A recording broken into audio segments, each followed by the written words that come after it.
All right, so this year is a year that I'm really kind of forcing myself out of my comfort zone and my habits, right? I'm making a lot of changes.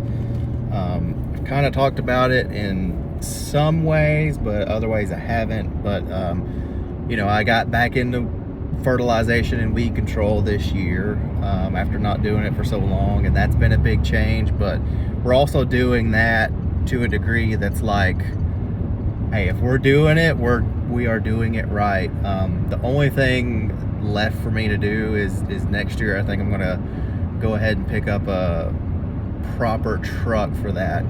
We'll see how much it grows. We have a really big bid on an HOA coming up that pretty much we would only be spraying it. We wouldn't spray and fertilize. Maybe doing some landscape spraying, but that's a big account for the spray only side. I would probably have to cut a couple of my lawn mowing properties that I drive to a lot to make sure that I can do it, because I'm really enjoying the fert and weed control side of this thing. Even in the drought scenario, it's really been great. And that's, again, that whole story is me out of my comfort zone, adding fertilization back in after doing it kind of poorly before, but now having a little bit more knowledge and experience outside of doing it personally, basically, using that experience now and actually doing things like very seriously on that side of the business. It's working out. It's been great. I told you in a vlog that out of my 32 people that I started the year out with, I think 15 of them said yes to fert and weed control, which is absurd to me that that many people have been sitting there as customers for a long time. These are long-term customers, not new people.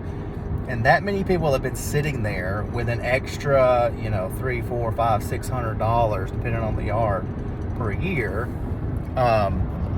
Because that's the thing, the fert and weed control is not like a major expense. It's not a super expensive thing unless you got a crazy yard or you're getting a really in-depth renovation, right? So, like I say, people are saying yes to that. And again, all because I went out of my comfort zone and added it, right?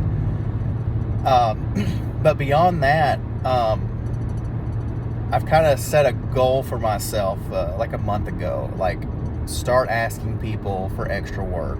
Meaning, when I go to a yard, any yard, even the smallest, tiniest little yard, in my brain, I see 39,000 things that you could do. There's so many configurations, so many possibilities, so many options. And I've just been asking for little things, a couple medium-ish things, but for little things, just to kind of meet this goal. I've set a limit. Like every week, I need to ask 12 people, right? Hey, do you want to get no done? Do you want to get this thing over here done, right?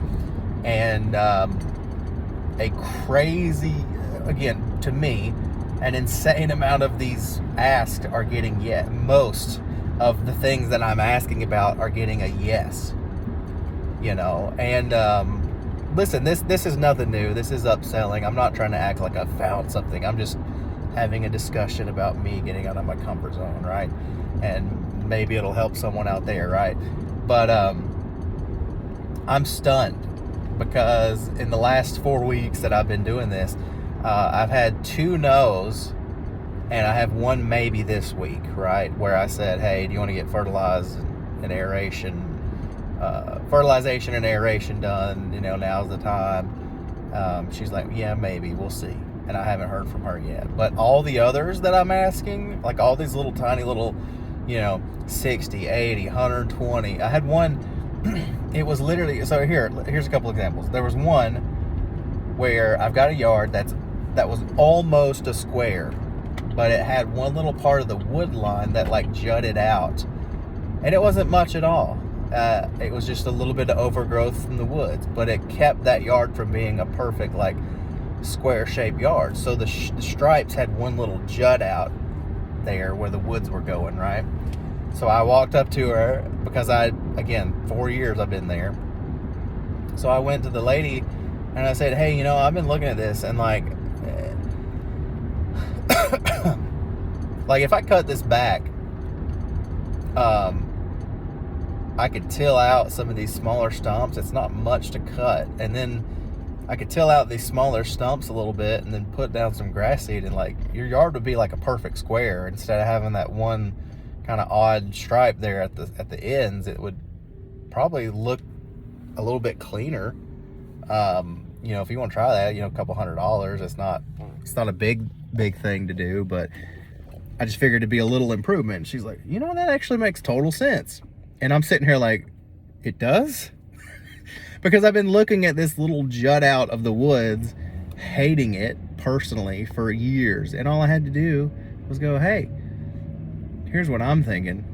What do you think? And then they were like, yep, absolutely, let's do it. No questions asked, no hesitation. And that's how a majority of these little asks have been. And it's stuff that I have, again, these are long-term customers. These are things that I've been looking at for years, but I've had this mentality, this habit, this comfort zone of, I'm here to mow, I'm going to mow, and I'm going to leave. Boom.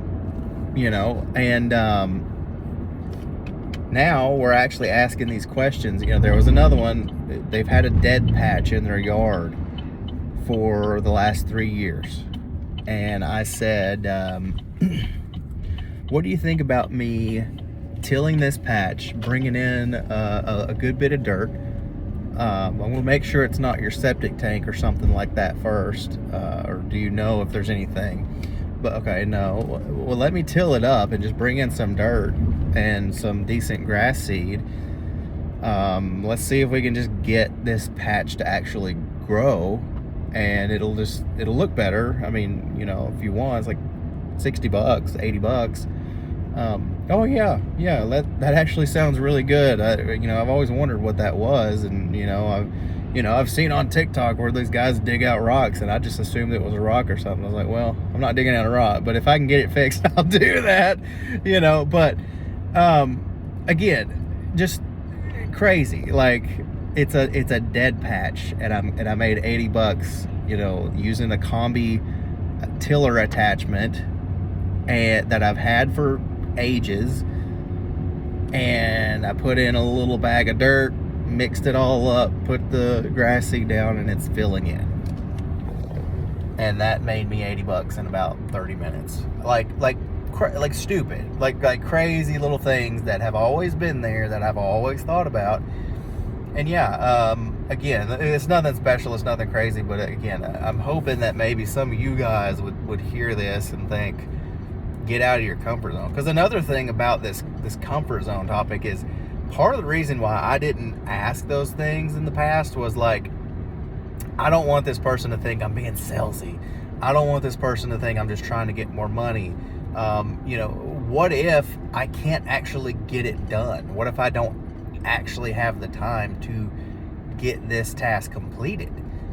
So I would just avoid a bunch of things because I would be very busy. Now, granted, this year I've cut back on mowing gigantic properties, but railroad track.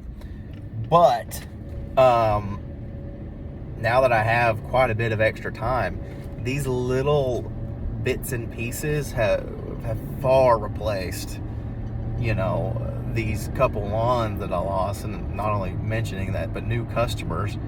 I'm still doing the same thing to new customers. Like, hey, what do you think about this? Hey, what do you think about? And like a crazy amount of people are saying, yeah, absolutely, absolutely. Like tomorrow, we got a job that we're going to aerate, and I said, why don't we just do like a sod patch for right now, so that there's something to work with when we come later, and we don't have to do that sod patch at that date. We can just go straight to overseeding. We don't have to fix this weird washout spot. Why don't we just go ahead and fix it now? Because it'll be the same thing. We'll get that done, and you'll have grass in these areas in the meantime. It's like, oh yeah, actually that sounds really nice. I would like to go ahead and, at least have something nice to look at. And it's like, again, little weird things and ideas. And it's not anything that's like, I'm trying to take advantage or milk money or, all that. Like, It's literally just, hey, this seems like a convenient quick fix. What do you think? And people are saying yes. So getting out of my comfort zone, man. That's all about that.